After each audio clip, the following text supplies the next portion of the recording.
ఎక్కడ అభివృద్ధి పనులు జరుగుతున్నా, ఎక్కడ సంక్షేమ పథకాలు అమలు చేస్తున్నా ప్రతిపక్ష పార్టీ వాళ్ళు పని కట్టుకొని విమర్శించడం, దేశంలోనే ఎక్కడా లేని విధంగా ఒక మహోన్నత తనలాగే ఉన్నతమైన చదువులు చదువుకొని ఆ స్కూల్ని ప్రారంభించి నెల్లూరులో కడు పేదరికంలో ఉన్నటువంటి పేద పిల్లలకి విద్యని అందిస్తూ ఉంటే దానిని ఆక్షేపణలు చేస్తున్నారు, విమర్శలు చేస్తున్నారు. దాని గురించి కూడా మాకు అయి కావాలి, అయి కావాలి. ఒక లేఖ రాశారు ఎమ్మెల్సీ గారు. విఆర్ హై స్కూల్ కు సంబంధించి ఎమ్మెల్సీ చంద్రశేఖర్ రెడ్డి గారు ఎవరైతే నెల్లూరు నగర ఎమ్మెల్సీ గారికి కూడా చెప్పదలుచుకున్నాం, ఒక మంచి పని చేసేటప్పుడు, మంచి పని జరిగేటప్పుడు వీలైతే వచ్చి అభినందించండి. వద్దు దానివల్ల మీకు ఏమన్నా దాదాపు 1000 మంది పేద పిల్లలు, తల్లిదండ్రులు లేని పిల్లలు, పేదరికంలో ఉన్న పిల్లలు, మురికివాడల్లో ఉన్న పిల్లలను తీసుకొచ్చి చదివిస్తుంటే అభినందించాల్సింది పోయి మీ ద్వారా అడుగుతున్నా. ఇదే కాకుండా బ్యాంకర్స్ తో మాట్లాడి ఎవరైతే పొదుపులో ఉన్నారో ఆ పొదుపు మహిళలకి జీవనోపాధి కొరకు అక్కడ వారికి ఏర్పాట్లు చేయిస్తూ ఉంటే దాన్ని కూడా సైతం ఎన్జిటిలో కేసు వేశారు. వారి కుటుంబ జీవన శైలి పెరిగేదానికి రాష్ట్ర మంత్రి పొంగూరు నారాయణ సార్ ప్రత్యేక శ్రద్ధ తీసుకొని మంచి పని చేస్తూ ఉంటే దానిని సైతం జీర్ణించుకోలేక ఈ విధంగా చేయడం ఎంతవరకు కరెక్ట్ అని చెప్పి గారు 4500 గృహాల టిట్కో హౌసెస్ ని పూర్తి చేసి లబ్ధిదారులకు అందజేసే టైంలో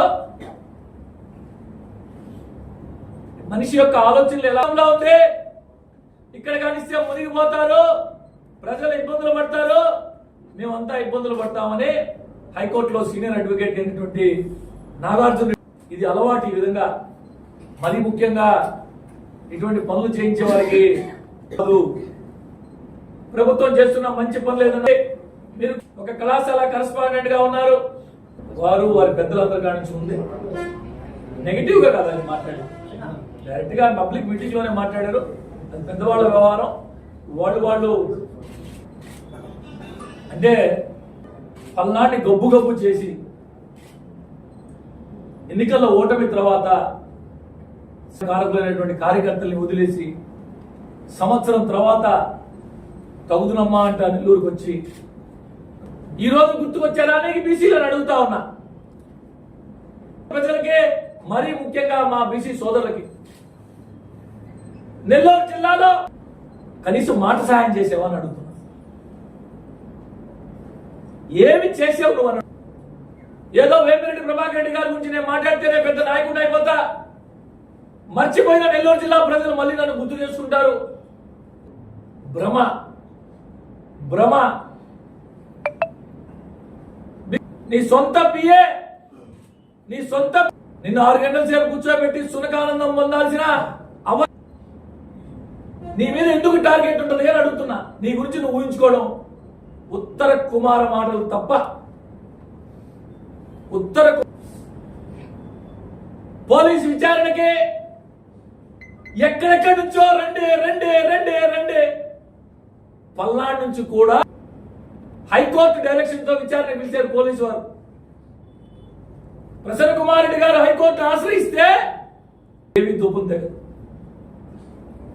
కుట్రలు కుతంత్రాలు తెలియని వేమిరెడ్డి ప్రభాకర్ రెడ్డి గారి గురించి సేవా కార్యక్రమాలు, ప్రజోపయోగ కార్యక్రమాలు, ప్రజలకు మంచి చేసే వేమిరెడ్డి ప్రభాకర్ ఏమాత్రం కాలేవు. సంస్కారం అంటొస్తుంది. ఇప్పుడు సంస్కారం అంటొస్తుంది. రాజకీయ ఆరంగేట్రం చేసిన రోజు నుంచే ఏలు పెట్టి నడిపించిన వ్యక్తిగా మీ ద్వారా ప్రజలకి ఆ విధంగా భావించే వాళ్ళకి తెలియజేస్తా ఉన్నా. అనిల్ మంత్రిగా ఉన్నప్పుడే